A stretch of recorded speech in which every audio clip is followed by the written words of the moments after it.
Bonsoir, Mesdames, Messieurs. Au lendemain de l'adoption du controversé projet de loi 137 sur les droits des parents, des dizaines de personnes ont manifesté devant le palais législatif à Regina, certains en soutien et d'autres pour s'opposer à la nouvelle législation. Pendant ce temps, à Saskatoon, une centaine de personnes se sont réunies pour offrir leur soutien à la communauté LGBT. L'organisation de l'événement déplore notamment que le gouvernement ait eu recours à la disposition de dérogation dans le dossier. I'm disappointed and I'm angry. The Moe government was given the injunction first and examples and proof from experts that this bill would harm children, and they ignored it. They've pushed through the notwithstanding clause. La police de Saskatoon est à la recherche d'un homme qui laisserait intentionnellement des seringues souillées dans les parcs et les terrains de jeu de la ville. Elle indique avoir reçu les premiers signalements au cours de l'été. La police dit avoir trouvé des seringues souillées dans les quartiers Hampton Village et Meadow Green. Elle croit que le suspect sera un homme dans la trentaine ou la quarantaine. Les autorités demandent à ceux qui auraient de l'information de contacter la police de Saskatoon ou l'organisme Échec au crime. Une situation assez inusitée, les éleveurs bovins de la Saskatchewan rapportent que de plus en plus de leurs bêtes manquent à l'appel.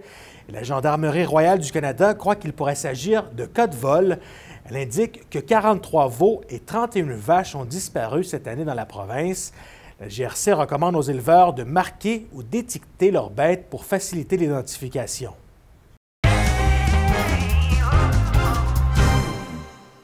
Le groupe La Légende de Calamity Jane des Sœurs Campagne était à Yellowknife pour le festival Folk on the Rocks.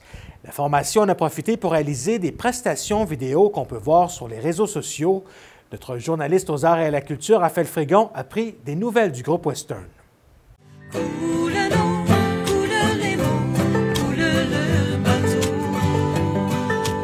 Moi, ma sœur Michel et notre confrère André Lavergne, on est le groupe La Légende de Calamity Jane. Michel et moi, on fait la plupart des écritures. André, lui, est musicien hors pair. C'est lui le réalisateur de nos projets. C'est ça, La Légende de Calamity Jane. 3 différentes villes. On vit dans 3 différentes villes. On est né en pleine pandémie. Et puis, ça marche!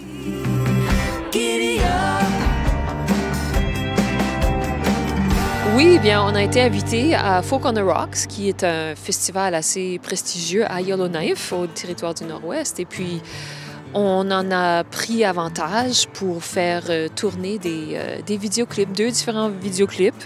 On a été invité par une association franco-ténoise là-bas. Et on a eu un accueil absolument merveilleux. C'était vraiment une très, très belle expérience. Pour trouver de l'or, d'y trouver fortune. Il m'a supplié, il m'a promis la lune. Même alors qu'on était là, au mois de juillet, la fumée était déjà très, très épaisse.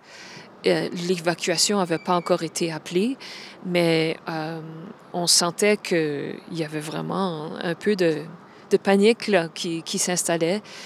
Et donc, on a trouvé que les gens étaient vraiment très zen.